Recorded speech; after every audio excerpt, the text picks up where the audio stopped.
This episode is brought to you by our patron supporters.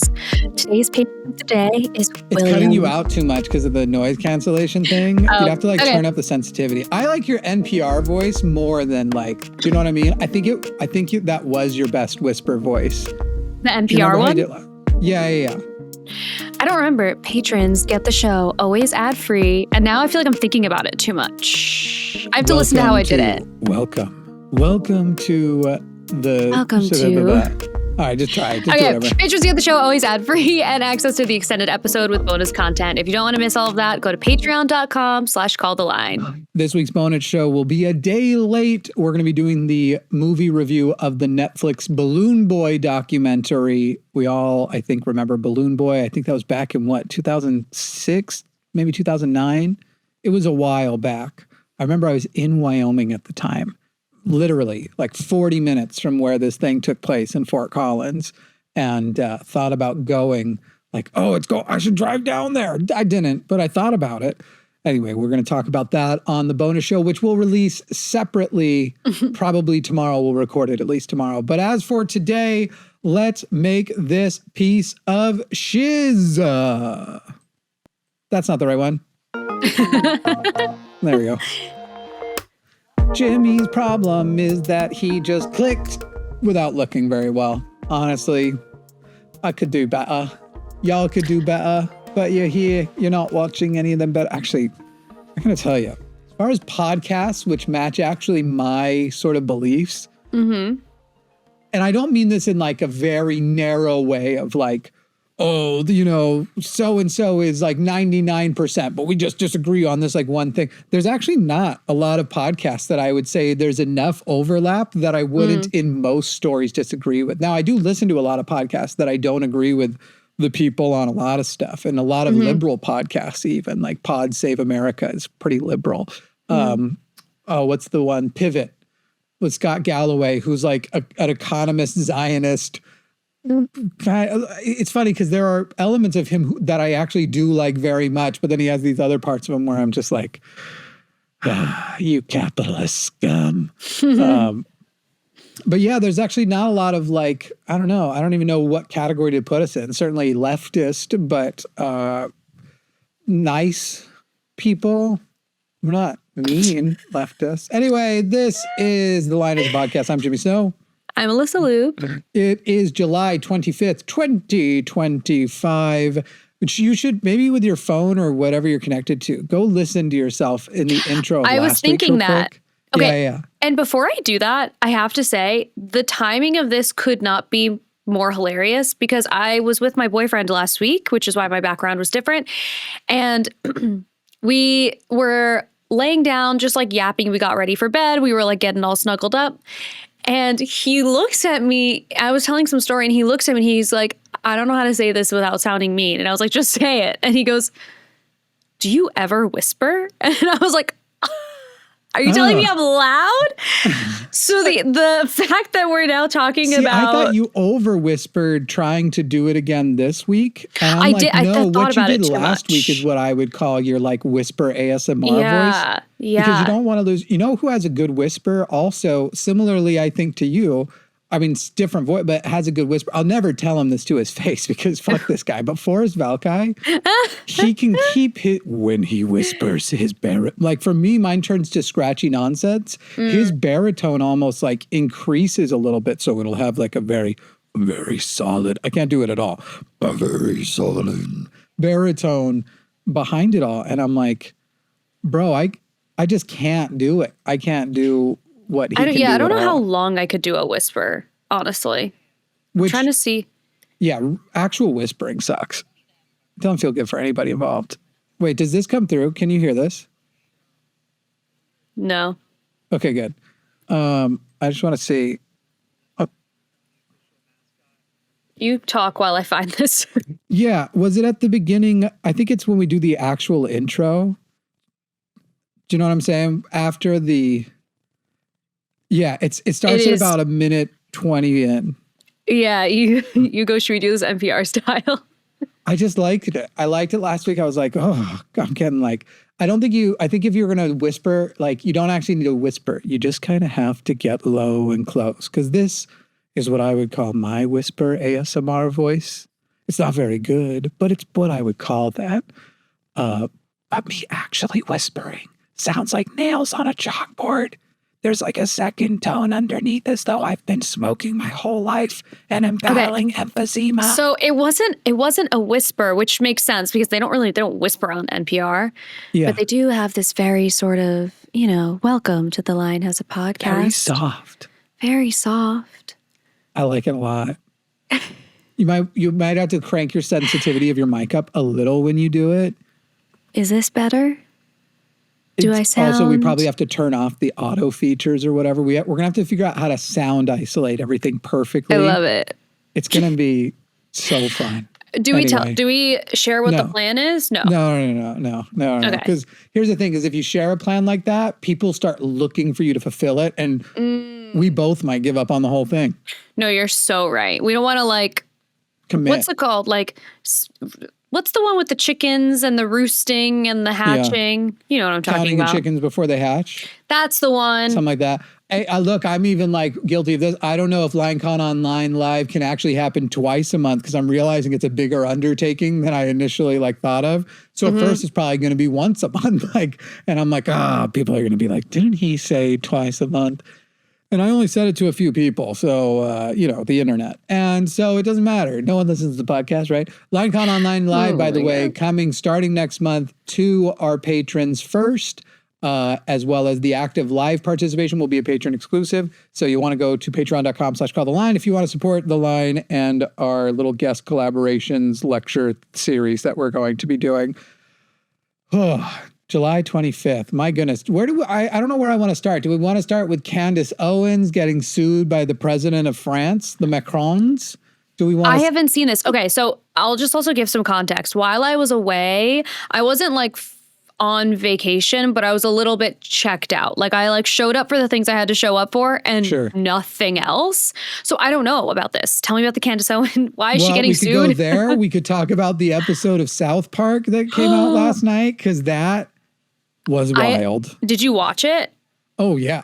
Okay. Here's the thing. Now look, I became a little bit I liked South Park a lot when I was younger. I had libertarian leanings too. There's still certain episodes that are kind of iconic to me. Then they kind of tried to get a little too they went from somebody who is making a good point about some things where you're yeah, why do we skip this, whatever, to almost starting to recognize and look, I'm almost certain I'm guilty of having done this in my own YouTube career. But when you get a certain audience of a certain size, and I had nothing like theirs, you start to think of yourself now as more of an authority on something. And they kind of became a sort of moral, ethical, political authority and started becoming a little bit more preachy and shitty in a way. And they just did straw man episodes of certain issues. The obvious easy one to look at is the trans athletes in sports episode is so what Republicans say trans people are saying instead of what trans people are actually saying. And then obviously, there's a lot of things that were edgy for the sake of edginess. And we look back and go, hey, we probably shouldn't have just thought that was okay to just co-opt other cultures' insults and things like that as but it's funny or it's important. We take the power away from these words. So obviously there's a lot. And I will just say the last few seasons also just weren't that good. The COVID season was meh at best, and that was kind of gave it another shot because COVID. But I reactivated my Hulu subscription when I started seeing people post on Reddit about it, and I was oh shit, we might be watching I don't know how to put it. We might be watching kind of a big historical moment. And it does throw other things into question because Paramount is the same people who canceled Colbert over the CBS thing, but they've just started this $1.5 billion deal with Trey Parker and Matt Stone. And I don't know, it's it's so for people who didn't watch, I'll try to avoid spoilers, I guess. I don't know how you do that, though. Actually, let's just say I'm not going to avoid spoilers. Yeah, I don't think you need to. Spoilers for a South Park episode is like not necessary. Basically, if anybody has seen South Park before, there used to be this bit where Saddam Hussein was this dictator, but he was also like a party gay Satan fucking guy. Like he was Satan's boyfriend, and he was always like all over Satan. He's like, "Come on, buddy, let's go." Ooh, and they just basically changed that role to Trump. So Donald Trump is now Satan's boyfriend. And it used to be that Mr. Garrison was a stand-in. It was supposed to be like, imagine letting somebody as ridiculous as Mr. Garrison become the president. And so for a long time, Mr. Garrison was president, but he was obviously doing Trump. And so he's got like the orange makeup on. He's like, look, they really, or no, well, he wanted on his voice. Look at my stank face. They really did a great job on my stank face. And he would just make like the face and stuff. And he would say a lot of like Trumpian things. But now it's actually Trump. And they switched it to actual Trump being the president. And so it's his head, much like they did with Saddam, is actual photos of his head. It's not like a South Park character of him. It's yeah. There's no subtlety left. He has a micro penis, which you see on many occasions. Love. And he just kind of is walking around trying to party all the time. He tells people to relax all the time. And then anytime anyone says anything not pro-Trump, he sues them. He's like, I'll fucking sue you. And so, they actually kind of make fun of Paramount and CBS and all of these companies that have fallen for this lawsuit thing. Like there's an episode of 60 Minutes during it, and they're like scared to be on air because that was someone that he sued and they settled not because they were wrong, but because they needed him to not put up any barriers between this merger that the parent company's going through. So they're basically like, if we give you tens of millions of dollars in a settlement, will you be nice to us? And so they get on the air on 60 Minutes, and the anchors in the episode, they're like, oh, God, today, such and such. They're like afraid to say anything that Trump might be pissed off about. And South Park, the city, starts to criticize Trump, and they call Trump to say like, hey, we were your supporters and we don't like what's going on. And it's like, fuck you guys, I'm going to sue you for $5 billion. So the city of South Park becomes pro-Trump and settles with him for a few $1 million instead, and makes a pro-Trump PSA at the end, which is supposed to be like, who walked through the desert for you? My God. But it's barely satire. It's a video of somebody who looks like Trump, and granted, they've clearly used AI to put Trump's face on the guy. And he's like walking through the desert, taking his clothes off as he goes. Oh my God. Big, overweight, not attractive dude. Who again looks exactly, used AI, and he collapses, and then his little micro penis like sticks up over the horizon of his stomach, and is like, I'm Donald Trump and I approve this message, or something like that. His micro penis says that with little eyes on it. It is savage. Like it is in a world full of like all the people trying to do whatever they can, including from Paramount, to placate this guy. This is the hardest I have seen anyone. And not only that, like from a lot of manga people like South Park. Do you know what I mean? Like they liked the whole like, oh, they're not afraid to offend anybody thing. Yeah. It's a wild episode. Yeah. Well, and I'm curious too, if they're going, like, why aren't they not immediately canceled? Well, and so that's the question, is what's coming, and does Trump know about it? Do you know what I mean? Like, what is there a cartoon? Is there, let's see, I guess the White House may have released a statement that this show has been irrelevant for 20 years or something. Yes, I saw that. But he hasn't. Yeah. After South Park mocks I don't know, that AI video, I'm almost surprised that they're not going to say that that's, I wouldn't be surprised if they try to sue them under that new law that Trump did sign in that prevents people from making AI deep fakes of sexual content. It wouldn't surprise me if something like that comes in, because it's pretty graphic. Oh my God. It's tiny little. I mean, I I love this. I think it's hilarious. I'm so glad that we're reaching a point of like mainstream media just like eviscerating Trump whenever they can, especially because his ego is such a big, like it's the biggest target on his back is making fun of him and making him feel small, micro penis and otherwise. So this is like perfect. And I'm glad that we've done this now with Colbert and now with South Park. I'm waiting for like, I don't know who's next. Yeah. Let's keep making fun of him because all he wants is people to think he's big and strong and handsome. I don't know. I haven't watched yet any kind of response from like the usual crew, Ben Shapiro, who has definitely like been like, haha, yeah, great job. Keep going, guys, when they would make fun of Biden or whatever. And here's the thing too, like I also don't want to get too excited about it. I would love a season that is dedicated to just eviscerating what a clown this guy is.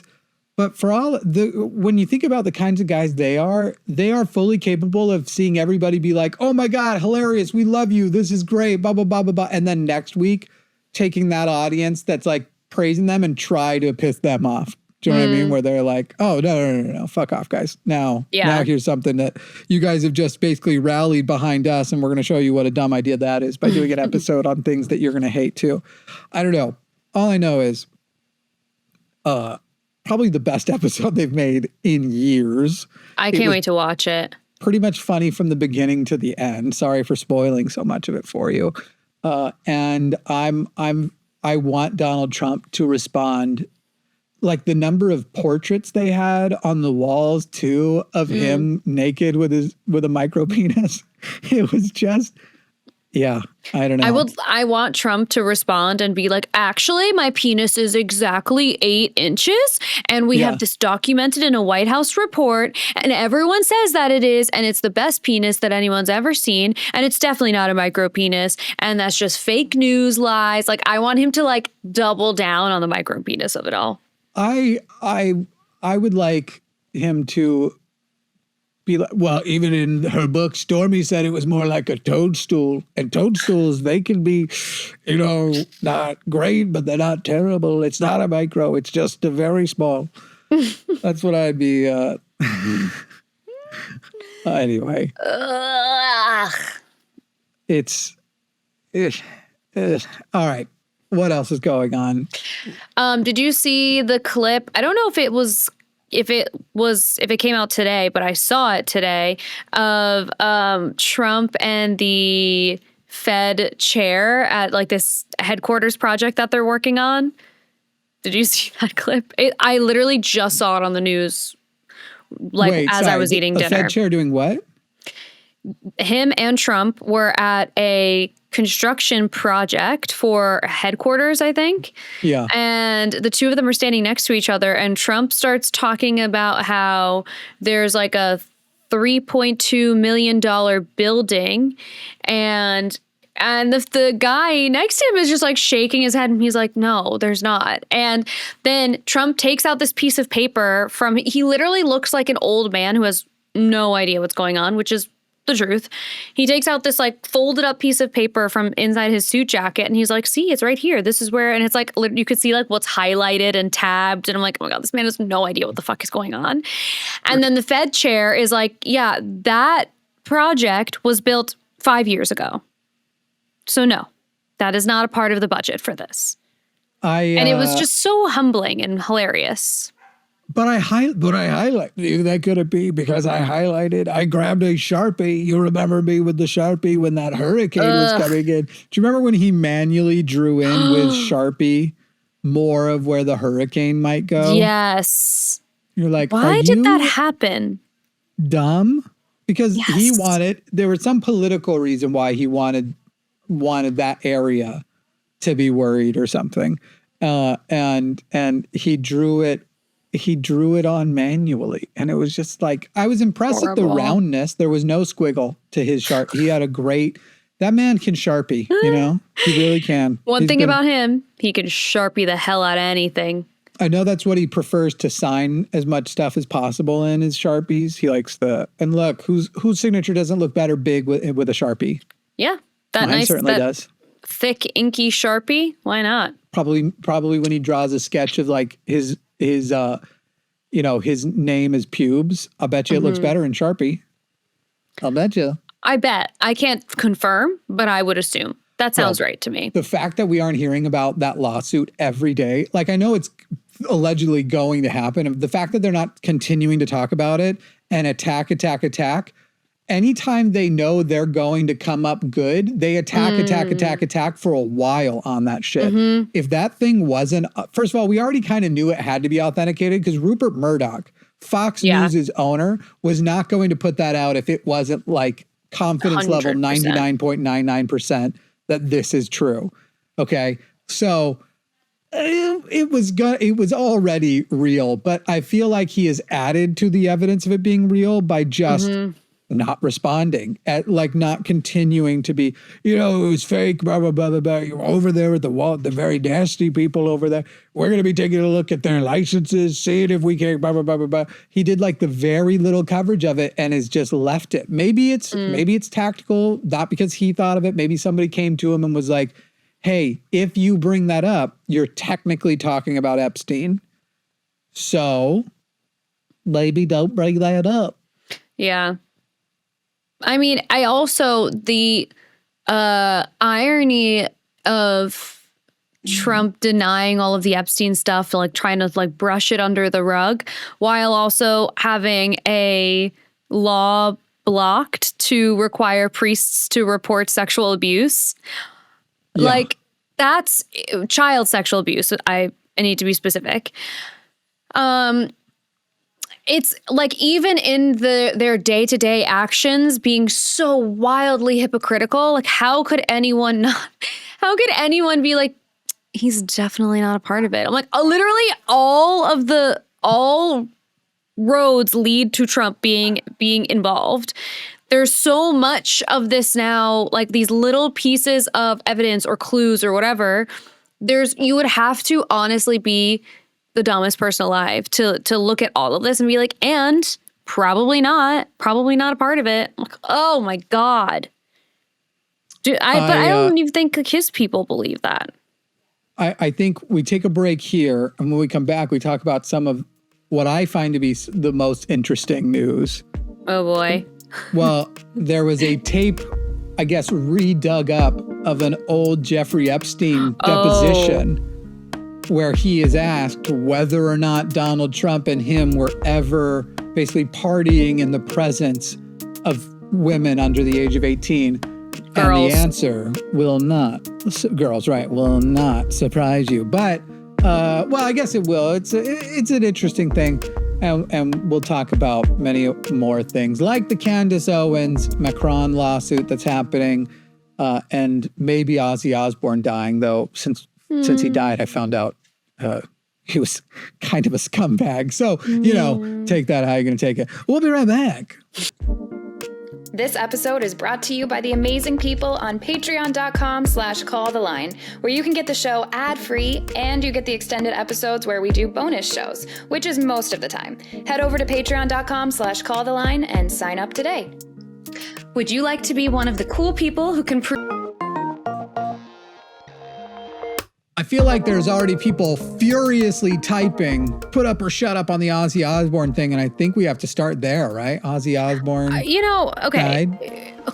First of all, very sad that he died because Black Sabbath was, iconic, legendary. The Osbourne family is iconic and legendary.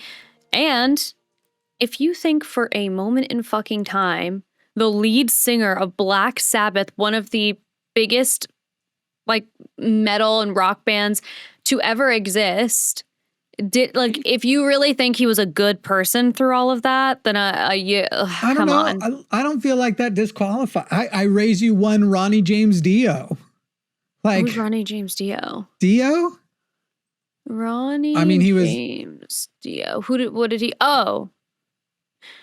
I don't know if I know who this is. Well, he was in Black Sabbath. But he also had his own project called Dio. But he did a bunch of music and a bunch of projects and and is one of the biggest like metal rock stars of all time, made some of the best stuff. I think was the lead singer after they got rid of in Black Sabbath. Anyway, he is, I mean, and it seems to have just been a seriously decent guy, like just a good dude. Maybe I'm coping. He has passed away. Maybe I'm coping because I don't know whether or not my girlfriend will ever love me as much as she loves Dio. And so I have to insist that he's a pretty good guy. But yeah, Dio, good dude. Few things. So first of all, yeah, obviously, but I don't fault necessarily a person for having drug addiction, even alcohol addiction. But then what you do from there. Totally. He still gets to have responsibility, but I'm just not surprised. Clearly lots of violent behavior, shitty things. I'll even let him off of the bat thing because he thought it was a rubber bat. He thought people were throwing them. Whatever. I'll say that one actually was fine. That was so crazy. I'm trying to remember what. Yeah. So first of all, his wife, Sharon, he did try to strangle her once. Oy. Charged with attempted murder, went to rehab. She drops the charges. Okay, fine. Maybe I can let all of those things go. Few things. In the last few months of his life, he did sign on to try to block a documentary on the Gaza-Palestine issue to stop people basically from seeing this thing that potentially was going to make Israel not look so good. That's like his most recent scumbaggery, Zionist scumbaggery. But wow. I don't remember what year it was in. I'm trying to find it. But he did once, in a drug-fueled rage, I want to say like 1990 or so, take a shotgun and kill 17 cats at his home. What the fuck? Yeah. And mind you, somebody in the comments last week called me a dirtbag for referring to spraying my cat, like with a water bottle. Yeah. Spraying your cat, dirtbag. Somebody called me a dirtbag for that. Somebody else, though they backed off of it, they had said like, please don't ever spray your cat. It's like the worst thing you could do. And I was like, surely not. Surely a flamethrower is easily worse. Like, and not like in the same category. And he kind of joked about it, whatever. I'm like, we're talking about a thing I have.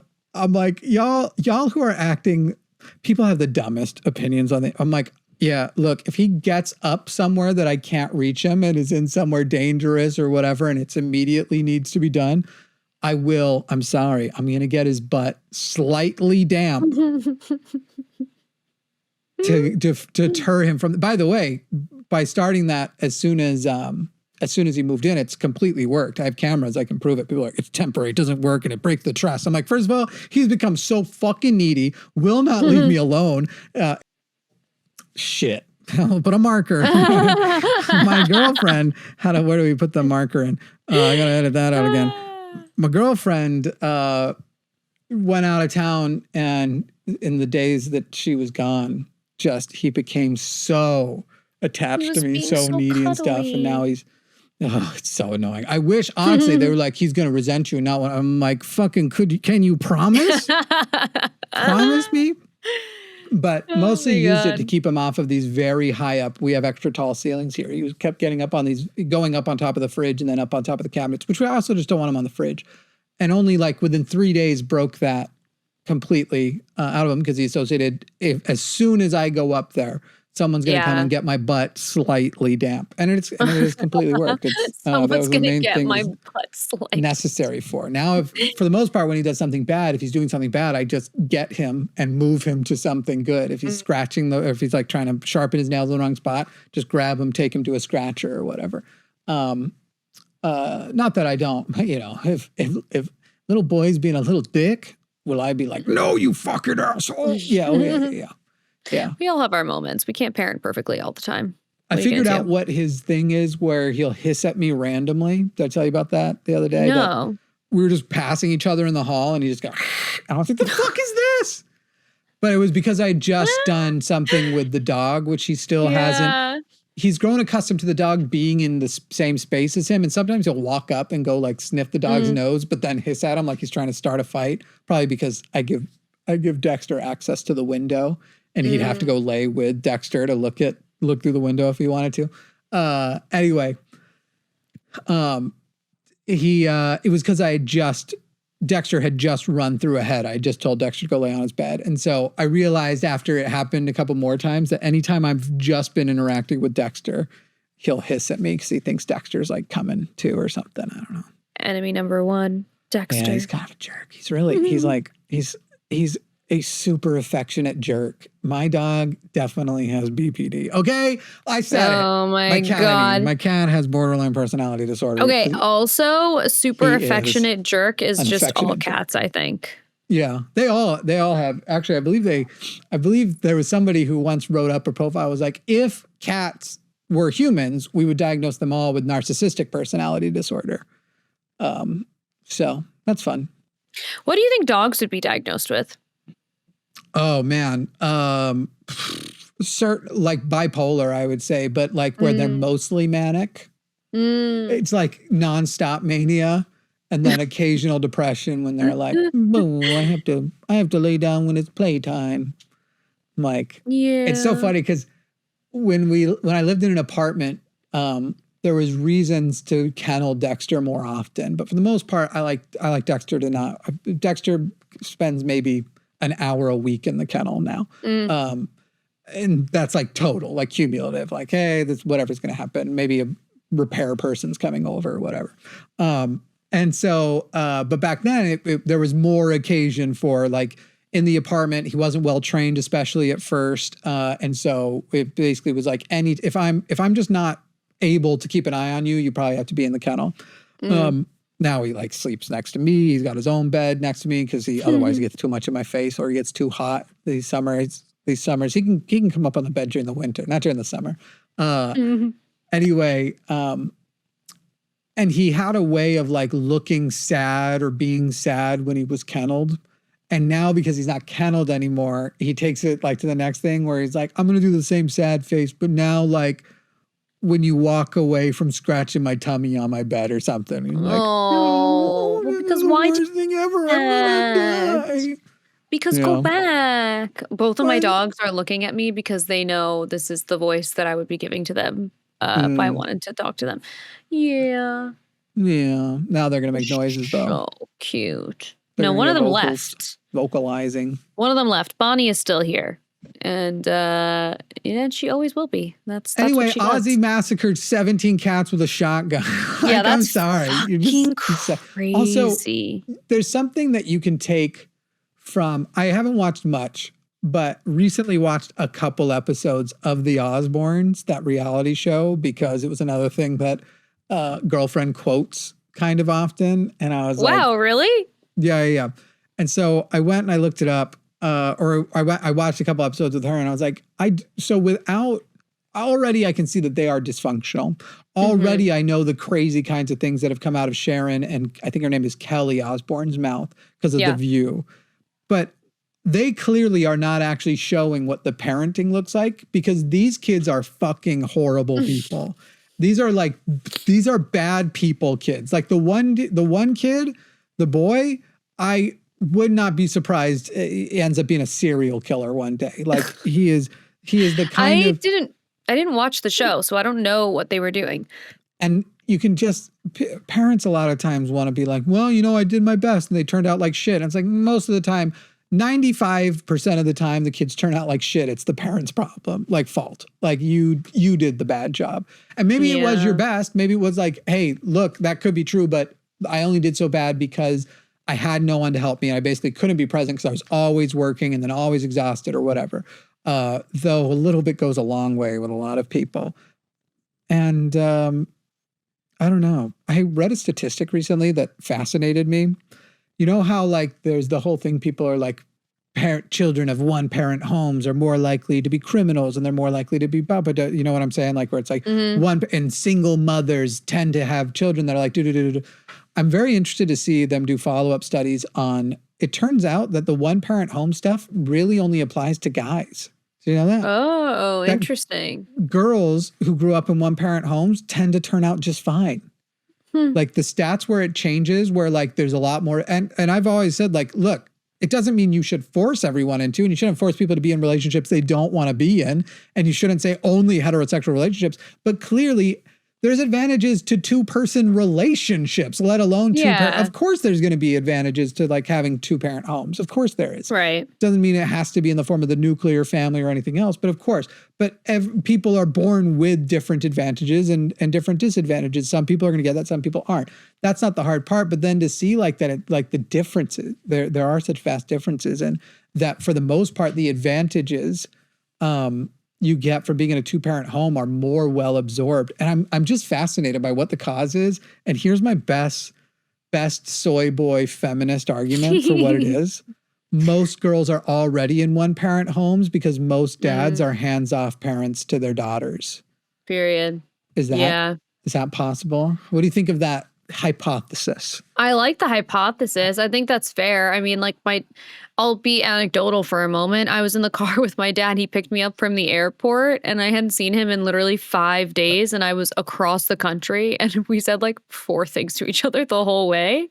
And it's just like there's the closeness that at least girls have with their moms is generally different than what girls have with dads. But I don't know, there's a lot of like daddy's girl type of things too. So who knows? Closeness though that I'm describing, like the affection, it's more of like the actual parenting, if that makes sense. Like not like, can we hang out? Do we have a fun chill time or whatever? My dad would like drop in on my sisters 4 times a year just to yell at and lecture them about something that he didn't like. And usually it's something that comes back of like, oh, you don't like how this will make you look more than anything. But otherwise, I can even remember him once bragging like, yeah, when your sisters were born, I told your mom, I'm never going to spank them. You decide what their parenting is, blah, blah, blah, like that, whatever. It's like, oh, wow. So it's not necessary to hit your kids to raise them and discipline them. Weird. Interesting. Weird that you think that that's possible. But maybe when the PP's an Audi, you think it's impossible. I don't know, Mr. Sir. Mr. Sir. Interesting. Very I almost just said his last interesting. name, so I'd change it to Sir. Yeah. Okay. Good. Yeah. Yeah, I don't know. So back to the Ozzy Osbourne thing. I think it's one of those things where like I am under no disillusion that he's a good like person. I'm sure he's done like crazy fucked up things. We know this. Don't and have also, heroes. You know what I mean? Like that's the thing. Especially male don't have heroes. People. Like everyone's terrible. You decide. I've started to fall for some of it. Like people were posting all these things, and there's this video of his last thing where he's in a chair singing because he can't move. Yeah. He's got Parkinson's and all this stuff. He's got a bit of a shake, and he's like very, very I don't know how to put it, like somberly singing, "Mama, I'm coming home," and you're like, oh, he knew he was gonna die. He knew this was his goodbye thing, and this was his like goodbye song. Like I'm out of here. I'm done. I'm like, oh my gosh, this is so. And then like just. And usually I'm the kind of person who, when a person's like, hey guys, stop. Who cares that so-and-so died? This, and this. If that stuff's all known already, I'm kind of like, shut up. Let the family, the people who like, you're not going to win somebody over politically right now. But truly, I think Ozzy was one of those ones where it's like, I didn't know any of this shit. I just thought he was like, like kind of a pop star of metal, essentially, kind of just for somehow being that way. He would say very kind of funny things, very Birminghamish Britishisms. And I don't know. You just anyway. Rip. I guess. Rip in peace. What else did you say you wanted to talk about? That video, the Epstein video. Oh my God. Yes. What's the exact transcript? Let me find it. Yeah, let's find the transcript. And this is a deposition? Mm-hmm. I think it is. I mean, it's because he got a sweetheart deal for underage prostitution, like back in the 2000s. That's insane. Yeah. Insane. My dog is being really cute. Oh, Bubba. Oh, he's so stinking cute. And taking photos of your dog being cute. Yeah, look at him. I He's have just to constantly staring ask at my me. girlfriend with her cat, like, how many is enough? Do you know what I Pictures? mean? Like, I think about that all the time. There will never be enough. she's up to gigabytes of photos, you know? Like, she's probably had to expand her phone storage. Mm-hmm. Just cut, like, if take out all the cat photos and videos, and I'm guessing she could be on whatever the current lowest offering is. It's hard And when then they're people are being like, can I see a really picture of you and your cute. boyfriend? And she's like, I don't have a single photo of him. I don't. No, I was kidding. And she's That's like, not true. There aren't many though. there aren't many photos of us. There's a solid few. When I decide because I used to be a photographer, I'll be like, all right, let's take some good ones or whatever. But yeah, there's not a lot of photos of not ones that are available for public consumption. Oh my goodness. You should take pictures. SFW ones. Oh my gosh. You should take more pictures of the two of you because I don't know, they're just nice to have. I like being able to go back and look at pictures of like me and Kevin when we first, like the day we met and stuff like that. It's just nice. Yeah, we should do more. I agree. Okay. So this was, let's see, what was it from? There was I think it was a deposition. I've got the transcript, but now I'm like, what specifically was it from? Shared a 34-second clip of Epstein being questioned over his relationship in 2010, but what was it for in 2010? Okay, anyway, here's the transcript. By the way, I realized when I watched this video, I had never heard Jeffrey Epstein's voice before. Like, I'd only read things and stuff. I have never actually heard him speak out loud. And his voice is not at all what I expected it to be. It's probably the voice I should have expected it to be, but he kind of sounds like a scummy New Yorker. And I guess I expected him to sound more like maybe Anthony Bourdain, because he kind of looks a little bit like Anthony Bourdain. He does kind of look like Anthony Bourdain. It was a deposition, by the way. Okay. Have you ever had a personal relationship with Donald Trump?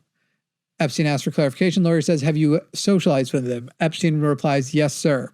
Interviewer continues, have you ever socialized with Donald Trump in the presence of females under the age of 18? Epstein replies, though I'd like to answer that question, at least today I'm going to assert my 5th, 6th, and 14th Amendment rights, sir. It's a yes or no question. Like, Remind it's me what not. Donald Trump said about pleading the 5th. Do you remember? Yes, that if you plead the 5th, you are guilty. People who are guilty people innocent, plead the 5th. Why, if you have nothing to hide, why would you plead the 5th? Frankly, right. This is the motherfucker who's pled the 5th a shit ton since saying that too. Funnily enough, ironically enough, it's funny how Jeffrey Epstein's face now looks different to me now that I've heard his voice. Really? Isn't it weird how things like that can happen? I don't know if this happens to other people, but like, does he look more New York to you? He looks more but like scumbag New York. You know what I mean? He looks more like, hey, I got these watches. You want to buy a watch right now? You want to, these are authentic Rolex, okay? Rolex. It's a Rolex, all right? You want to buy one of my Rolex? Oh my God. And Rolex sounds like a pharmaceutical. I was just thinking that. I was like, you want some... by the way, if you need drugs, I got some Percocetinis.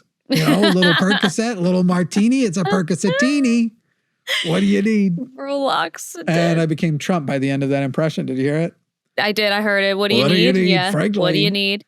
Frankly. Did you see Brian Koberger, who, crazy last name, by the way, who murdered the 4 kids in Idaho, was sentenced to life in prison literally yesterday.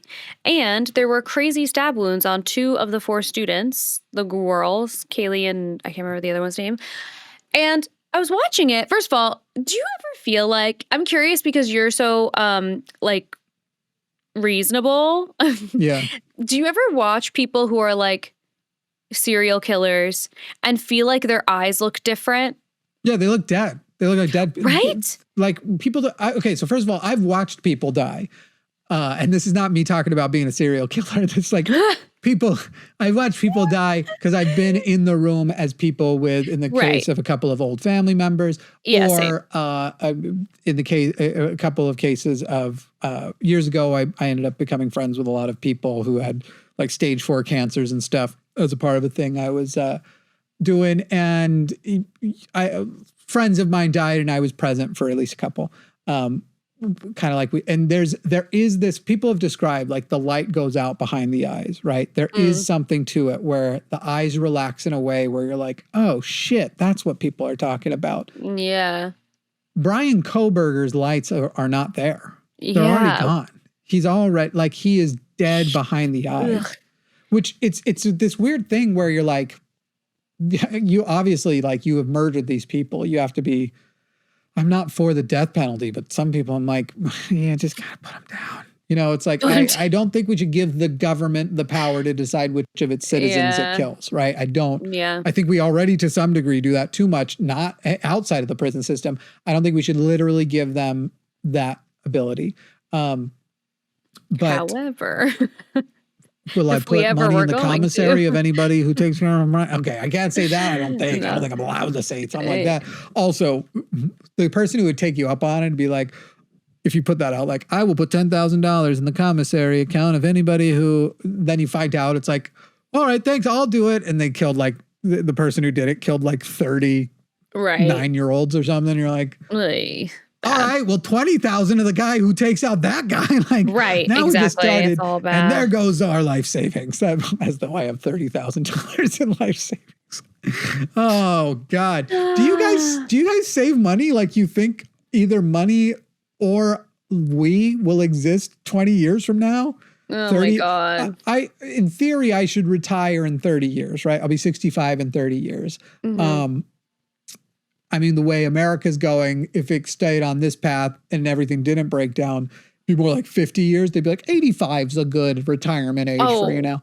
Absolutely. Yeah. Absolutely. Like, I have zero faith that the American dollar or just America, whatever investments and stuff people are making and shit, I'm like, y'all, I'm going to spend it like I'm going to die before I could. I don't know. Judging based on the first 30 years of my life, I'm not feeling particularly hopeful about the next 30 years. Yeah. And it's also interesting to see like even my grandparents and my parents, like what their financial situation is like as they get older, where I'm like, well, first of all, I have grandparents who one bought a home in Queens, a home with like 4 or 5 bedrooms house. And then the other one is a multifamily home in the Bronx. My grandpa on my mom's side was the one in the Bronx. He worked at a hotel. Ironically, that hotel, like he was like cleaning staff at a hotel. And Trump bought that hotel and now it's a Trump Tower in New York. So we've had hate in my bloodline for Trump for decades. And then my grandpa, a lot of New Yorkers have too. Yeah. You know what and I my mean? grandpa was a carpenter and they both bought homes. Yeah. That's crazy. And that was not that long ago. My grandparents bought a home in Levittown on Long Island. Mm-hmm. Brand new home, under $10,000 in today's money. That would be the equivalent of about $100,000, right? Fully nice homes on the GI Bill, because that's my grandpa was in World War II. I don't know if y'all know much about Levittown, but that's where Bill O'Reilly is also from. It's people from there brag about being from there, and they're like, and that was America's last real American town. It was like it had such great values, such great education. Technically, still it's illegal technically, nobody follows this law, but technically it is still in the city code not to sell homes to black people. But anyway, Levittown wildly racist. Great. Was great. Was the city code racist? Doesn't matter. It was a great town. Right. You're just like, holy fucking shit. You guys picked the town that I'm like, all these stories you told me about my grandparents and what wonderful people they were. And then they chose to live in a place where only whites were allowed. Like, the fuck is wrong with you? I know. Actually, I'm dead serious. It's in the city code. I Let's see if they believe finally got rid of it. I believe it. Long Island is a really bizarre place. It's really weird to me. It So I'm has not a surprised. strange history. I mean, the what is his name? Something Levitt, the guy behind the 3 Levittowns. I think there's one in, is it Pennsylvania? I think has a Levittown. Yeah, And then the Pennsylvania other has one might be one. like Illinois or something know. like that. So in 1947, explicit in the deed codes, barred black buyers from contract. After 1948, the language remained in there, but it was technically unenforceable. But it's one of those things where it's like the code's in there and the culture is there to like, Yes. it was culturally enforced, even if it doesn't. So yeah. Well, the and deeds- also at a certain point, like the citizens of these towns will do whatever to make people of color or anyone that they don't want there feel uncomfortable being there. Oh yeah. You know, so like even if it's not a law, no person of color is gonna feel comfortable. It's gonna feel like a get out situation to be the only person of color surrounded by stinky white people in Long Island. You know, So those homes, 1947 becomes illegal in 1948 because of Supreme Court rulings. But the first black family did not make it into Levittown until 1955. So another 8 years after it became illegal to enforce that, they were still able to keep black years is people not out that for 8 more bad. years. Yeah. I'm happy they got in there in 8 years. That's not even that bad. Yeah. I mean, it's all bad, to be clear, but It's all Yeah. terrible. it's all terrible. Everything's awful. Yeah, But they still let I've been black saying people into that. Levittown before the Mormon church let them into the priesthood. So, that's something. Let's take a quick break, and when we get back, we'll talk about Candace Owens getting sued by Oh yeah, the I want to know. Macrons and any gotta other know about news that this. might be on Alyssa's mind. Ooh, I actually did have something. I need to find it now. All right. Well, people, all of that when we return, plus cookies. For you. Cookies You just have to know where to find them. upstairs in my And- kitchen. Are there cookies in your kitchen right now? Homemade? There are cookies in my kitchen. They're Homemade? gluten-free cookies, but they're not made of chicken and rice, so you can't have them. Remember what we talked about, how adjectives change? Sometimes they enhance, but sometimes they Yeah. actually negate. Yeah, Unleavened bread means it's not bread. right. If it's gluten-free, it's Gluten-free not a cookie. Okay, people? We'll be right back. Would you like to be one of the cool people who can prove they were supporting this podcast right from the beginning? Well, you can. Head over to linemerch.com. That's linemerch.com and pick up some founders merch for The Line as a podcast that will only be available for a short time and features the rough draft drawn logo that soon will be updated to look less like it was drawn by a 3-year-old. That's linemerch.com. Candace Owens? I think they'll hear you just say Candace Owens as the intro goes, because I didn't know you were going to say another word before I hit the button. Welcome back, people. Candace Owens. That's the Candace news. Owens? Candace Owens. And thank you for joining. That's everything. Candace Thank Owens. you so much.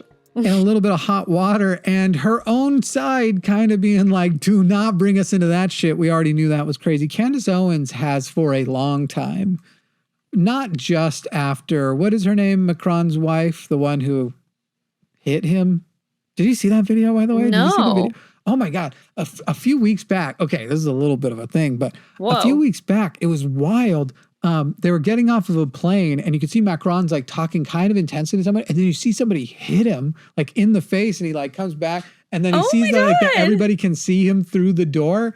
And he Yeah. like tries to like shake it off. He's like, "Oh, hi everybody!" And it's like fucking whack. Oh my God. There's a lot of things about that marriage, and it's like, okay, listen.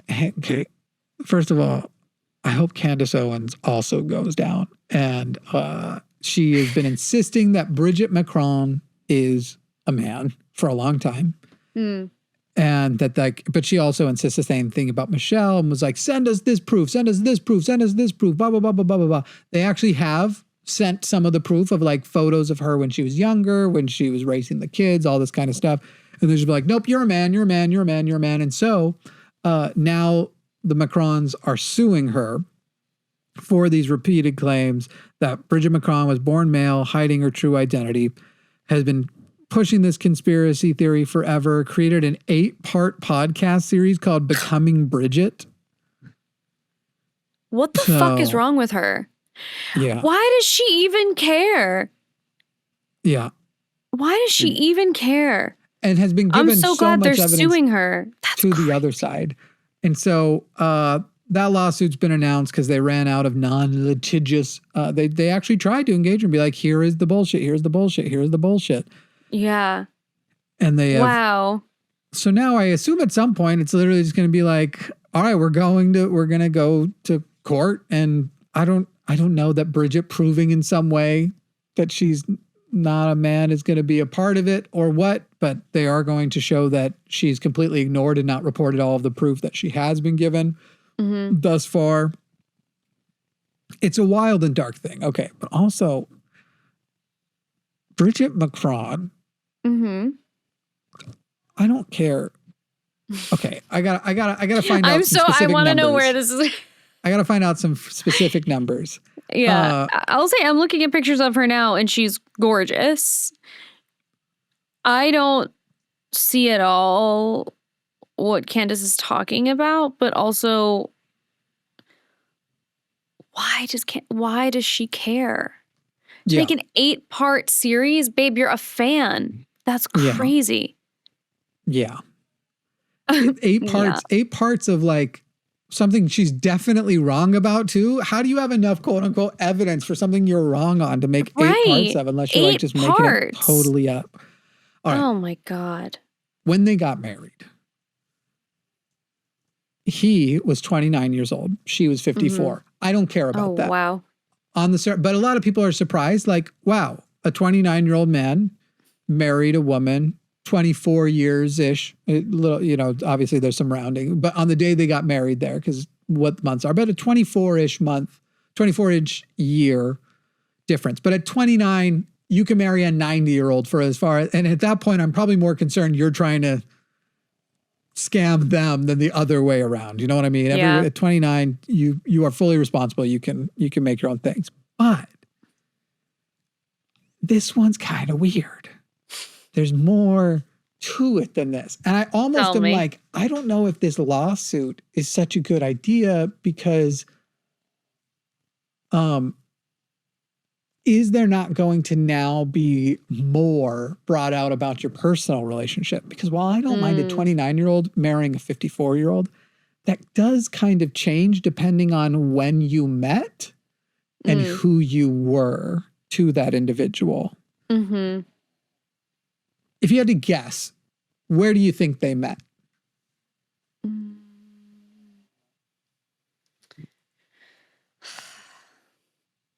The gym? I don't know.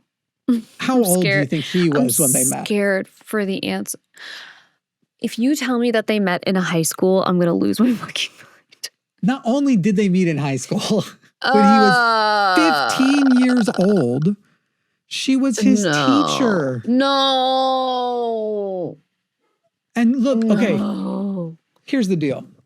There was a guy in my high school in Wyoming who, at least as far as anybody could tell, he was never in fact, I actually even kind of buy that he was never in a relationship with this girl because I knew who she was in a relationship with while in high school. And there wasn't really, like maybe they could have started being flirty or something could have started like in the last couple months before she graduated. She would have been 18, but still a teacher, still somebody you've known there for years. And there's still weird things about it. The teacher, he was like, I want to say like 27, 28. She gets out. They end up start dating like the next year. By the time she's 19 or 20, they get married. So he was her math teacher.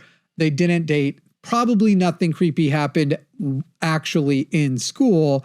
But okay, so here's the thing. Still creepy. To me, it's like, it doesn't matter. If you were ever somebody's high school teacher, if you were ever somebody in sort of a position that's sort of similar to a parental position where the type of power imbalance there is and the type of emotional vulnerability given up, and hierarchy established, anything of that kind of significance, it's hard to imagine. It's just like how when it comes to like why incest is bad, yes, it's gross. Like we have that gross thing, but that's a thing that we've psychologically developed because it's advantageous to us. But also if you think about like, if you took the gross out, because what one person finds gross wouldn't necessarily be a reason to not let people do something. Like a lot of people find being gay gross, right? So the gross element, if you take that out, why is it still wrong to prohibit people from having incestuous relationships? And it's because the power imbalance is basically impossible to not be abusive. There are lots of non-abusive power imbalances. In fact, any relationship you know of that's healthy is one of them, because there's no such thing as a relationship without a power imbalance. Every relationship somewhere has one. Somebody makes more money. Somebody is from a socioeconomic background that's quote unquote better. Somebody like interracial marriages, like a white person has more systemic power than a person of color does. Does that mean you can't have there's a power imbalance? Can there never be a healthy interracial marriage? Well, the racists would like you to think so, but of course. But when it comes to something like that, like incest, it's impossible essentially to avoid the abusive nature of it. It's impossible for a parent to have an incestuous relationship with their child without abuse, even if you take the grossness of it out of there. And I don't know that obviously they're not the same, but it's hard to imagine them not being in the same category. There's something groovy about it. Do you know what I mean? Yeah, for sure. I feel like if you knew someone at 15, how could you not, like when you're dating someone who's much younger than you, then you can sort of you have this like abstract vision of like what they were like growing up, but like you weren't there. She was there. She has like a I don't know. It's like, obviously it's not, if they started dating when he was an adult, it's not illegal. No? Okay. Accounts suggest that the romantic involvement began after their close collaboration on a school play when Emmanuel was between 17 and 18. The relationship faced opposition from Emmanuel's family at first. His parents moved him to Paris to encourage distance, but the two stayed in touch in the years that followed. Bridget Macron has stated that although there was a bond from his school years, she chose to wait until her children from her previous marriage were adults before pursuing a committed relationship. Oh, well, thank God for that. Yes, thank you. Oh, that's crazy. So great to be able to make that sacrifice. How old was she when he was 17? 18? Well, she's 24 years his senior. Ew, that's... 41, I can't even... Right? Is that the math on that? 41? Ugh. I can't even have a conversation with a 17 or 18-year-old and imagine... I'm 31. I can't imagine being attracted. I mean, I can have a conversation with them. I couldn't have one that would lead me to being attracted to them. Yeah. This is like, to me, it's crazy. like... Crazy. In the last few years, we've had like more of a reckoning for teachers who have slept with their teenage students. Do you know what I mean? And it's like, guys, these are pedophiles too. Like this idea you have of it's fucked up when a guy in his 30s fucks a girl in her teen years. It's the same thing. It's still, it's in some way. Actually, technically, it's hemophilia. Okay, fuck off. Whatever. You sound like a pedophile. But yeah. But it's also in some ways it feels, I mean, it's different and they're all bad, but it's a different kind of predatory relationship because people trust women and they trust teachers. And so like, that's a different betrayal. Like, that's in some ways worse to me. Yes. Well, and yeah, that's what I was saying about like the whole, I don't just like talking about incest. Like that's the whole thing. I was in the midst of it. I was like, he has a lot to say about incest. Somebody called me recently. Someone had called me recently. I know it's one that they love to put to other atheist debaters where it's kind of like, look, if there's no abuse around, then, you know, I'm not going to stop siblings from fucking each other if there's no actual, because even if I think it's gross, then, you know, if they're not having kids, whatever, then it's none of my business. And I don't take such a similar approach. I'm not going to call anybody out, but I'm like, no, there are certain things that it's like you wouldn't sit out there and be like, okay, what if a 14-year-old though has a brain condition where his brain or her brain has advanced much faster than other people and is actually as intellectually capable as a 40-year-old? Do we now say a 40-year-old fucking them is okay? No, we don't make the exception for the one when the vast majority of 14-year-olds shouldn't be, not the, like 99.9%, even if there's the one 14-year-old out there. I'm not saying I think this exists, for the record, before somebody gets weird about it. But even if the one 14-year-old exists whose brain and development and ability to absorb information, if anything, he's intellectually superior to all adults and is taking advantage of them. You wouldn't make the exception and go, I don't have a problem unless you've hit this thing and thing and thing and thing. If anything, you would make the standard in reverse. You need to go out of your way to prove you have found an exception. Otherwise, everybody gets treated by the same rule. And I got to tell you, when it comes to incest and underage people, I think maybe we all do the exception thing. I think we maybe say, sorry, you don't get to fuck till you're older and you don't get to fuck people you're related to. I'm sorry. Anyway, I find like that, honestly, like people get offended about step porn, which sure, there's step porn that can be pseudo-incestuous, but also like the premise of almost anyone I'd ever seen was like, oh, this girl just moved in and we both are covered in tattoos. So we've established we're well into our 20s. But anyway, she's just moved in because she just married my dad. I just met my new stepsister and we ended up boning. That's not pseudo incestuous remotely, except for the phrase stepsister. I would say teachers and students is far closer to pseudo incestuous, because as far as teachers you bond with, honestly, I think the teachers that I think back to that I bonded well with, I probably have more of a familial reverence for them than my actual parents. Do you know what I mean? Like the teachers that actually like really, there's only a couple, but like really touched me or whatever. I would describe that kind of relationship as a type of, and how many teachers say that shit to their students? I didn't have kids, and I see you guys as my kids, or whether or not they had kids or not. I think of you all as my kids also, whatever sort of thing. Clearly that's like, you are molding the minds of children. It is to me so much more like creepy pseudo incest, teacher to student kind of shit. That was a long rant about a lot of things. I felt like you just needed to, oh my God. Sorry, one of the dogs is barking. Yeah, you just needed to work that one out. By a lot is what I'm mostly getting at. That's what's important that people take away, is that Jimmy Snow. It's interesting to have that, because I don't disagree with you, and I've never thought of it that way, especially because like people have such a problem with step sibling porn. Like it's like such a thing that people get very upset about that it exists. I kind of don't really, I don't know. I feel sort of like neutral about it. I'm sure there are some of those that are fucked up.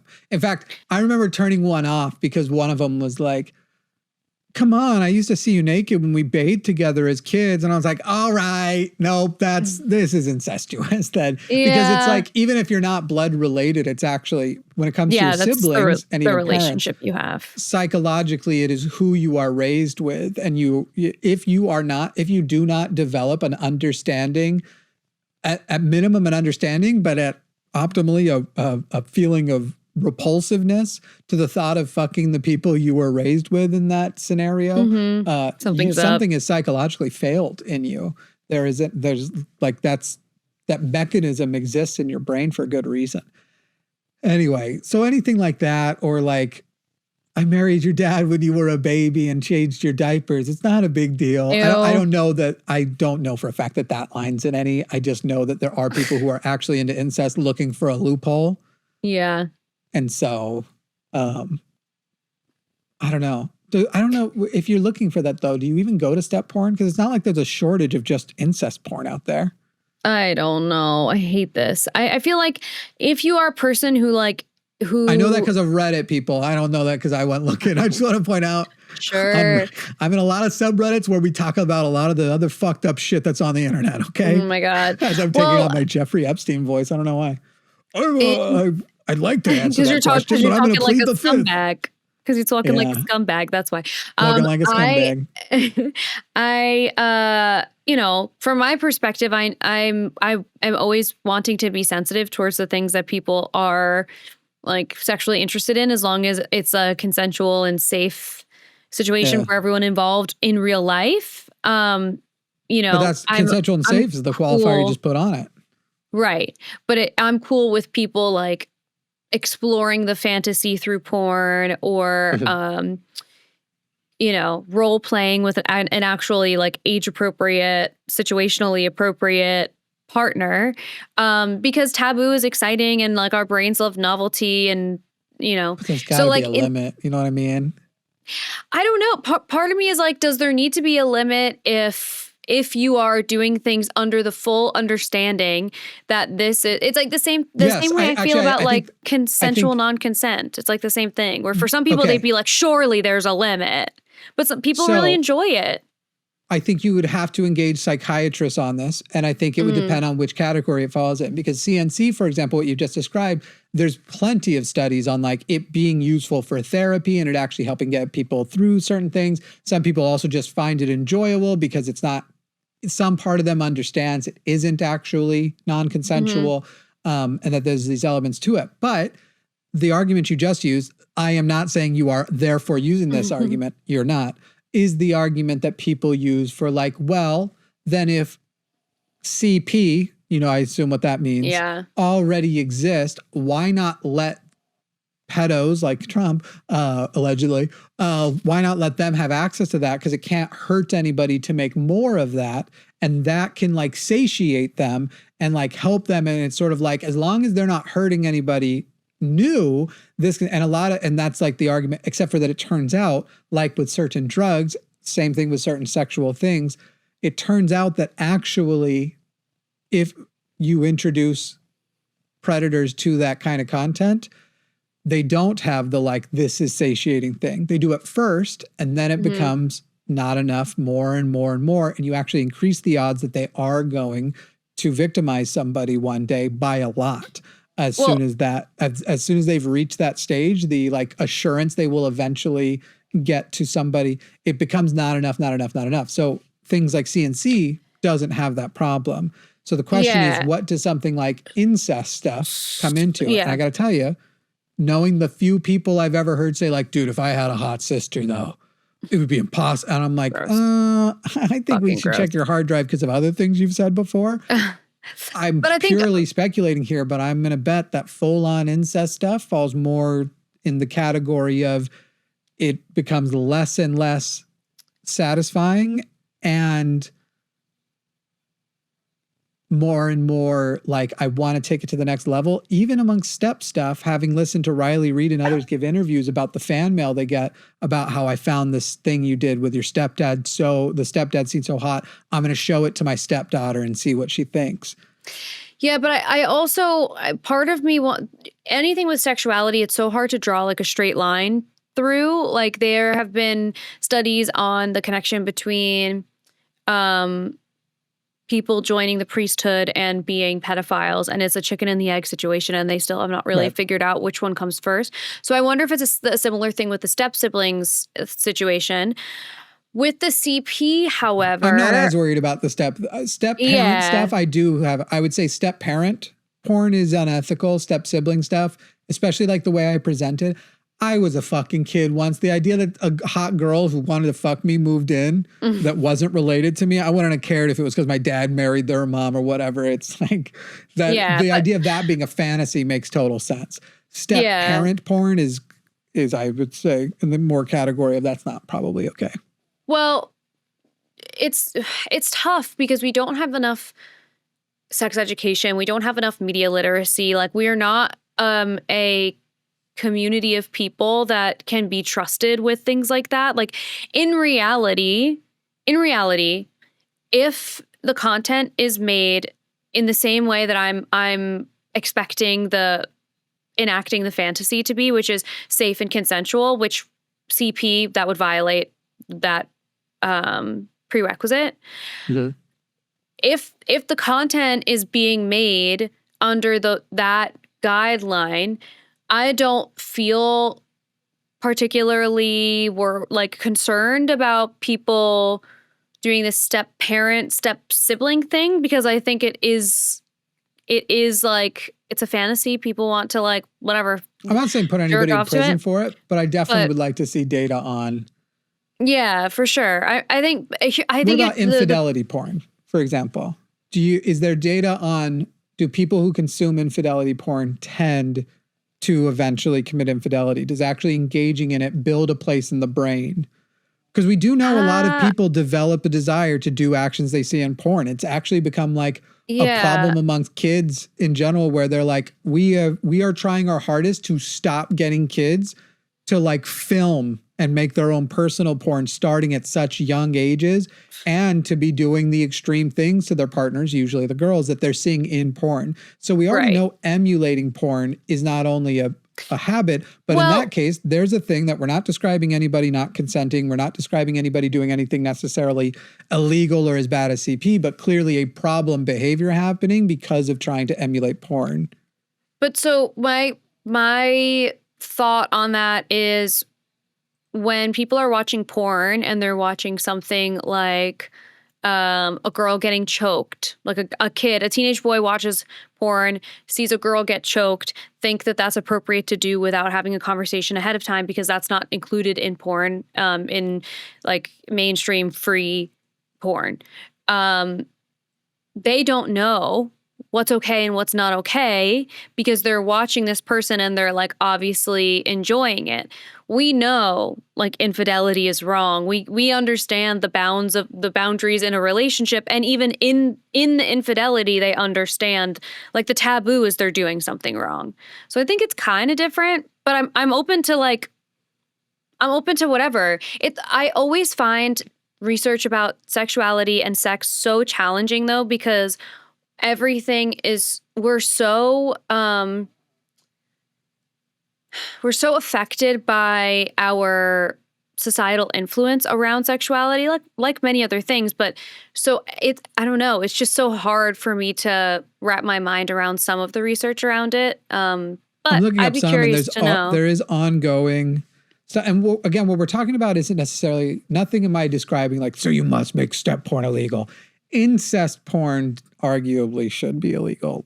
Yeah, Fully saying, this is my sister, actually, this is my dad. Yeah. I agree. Yeah. I agree. Whether or not they're actually related, even depictions to some degree. Yeah, I agree. Pretending or whatever.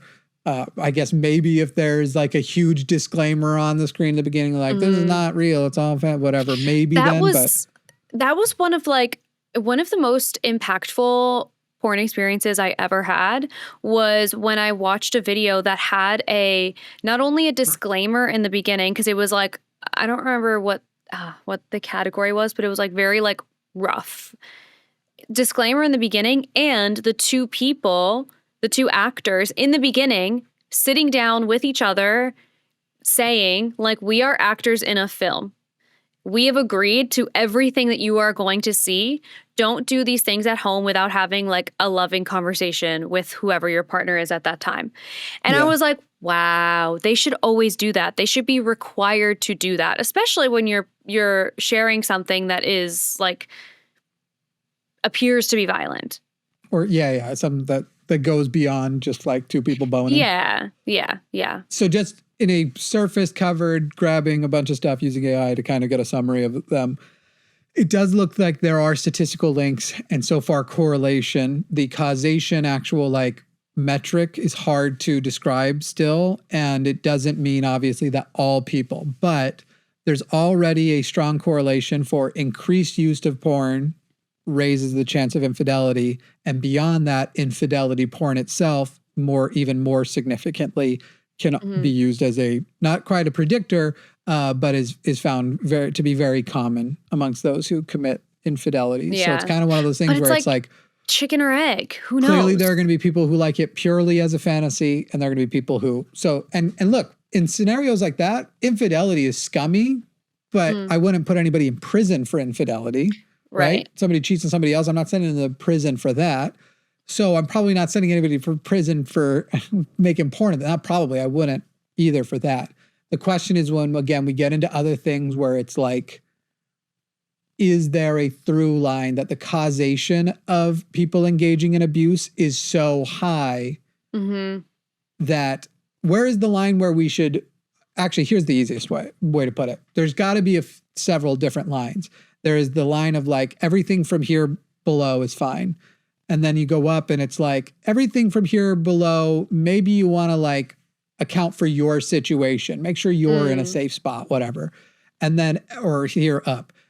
Everything from here, from this line on, is kind of fucked up, and we should publicly shame the people who make it and engage it. Teen porn. Freshly 18, right? That's pseudo-pedophilia porn. We should shame people for consuming barely legal, looks like she's 14 kind of porn. You know what I mean? Yeah. The one, we found this girl who has a puberty imbalance, so she's 18, but she looks 12. Hey, everybody, let's get it going. That kind of shit, we should definitely socially shame, but we probably don't have any legal recourse, right? So, and then even levels of social shame or around different stuff, cultural shame around different stuff. And by the way, even amongst some of the levels where like CNC as a broad category is probably fine, but CNC, there are obviously parts of CNC or what is called CNC that aren't, and we see that replayed in different cultural things.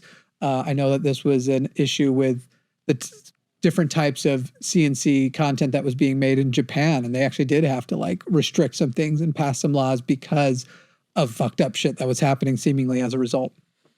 Anyway, so there's lots of lines along the way, and I'm asking where we engage a lot of them, not just like incest porn is terrible, so make it illegal. Arguably, it would be if we're already giving, CP as a given that that's illegal, what other things would you add in? Genuine, starting off where the actors are actually related to each other is where I would begin for sure. Yeah, for sure. And I think one of the best things that we've done is start to create ethically made porn and like mainstream that, because it is genuinely, it's life-changing to consume, especially like as a girl. Like it's just easier to watch and enjoy. But I just wish that we had comprehensive sex education, because I think a lot of people, I know a lot of people watch porn to learn, and that's not a good place to learn. And I don't know if they go looking to learn, but they learn from porn, if you know what I mean. Like, I think people don't learn like sex education, like how to put on a condom, whatever, but they learn how to have sex from watching porn. Like beyond put the penis in. Like I will say it is one of the most natural things I've figured out. Well, right, yeah. Like, but if you're trying to learn like anything beyond like put it in, where else would you go to learn? I just stopped by Cheeks because I wanted to see if they have a category, but I don't have a login. I wanted to see if they have categories. I was going to roast the shit out of them if it was like, nope, fuck Cheeks, they have a teen category. But I don't think they do. I very much doubt they do. I doubt they do, but I can check. If there's a teen category, I'd be like, I don't know how then. Pretty much any website that has a category called teen, yes, they're 18 and above. I'm just sitting there like, you guys have the data to know that that's not being utilized primarily by 18-year-olds. If that's what it was like, hey, you're 18, 21, whatever, we'll broadly try and recommend you in the algorithm people your age group. Fine, that's one thing. But you literally have the data that teen is consumed mostly by people 40 years old and above. I don't see anything like a category system. There is a category system, but I don't see. Yeah, okay. I'm looking at all of them. No. Do you want me to read all the categories to you?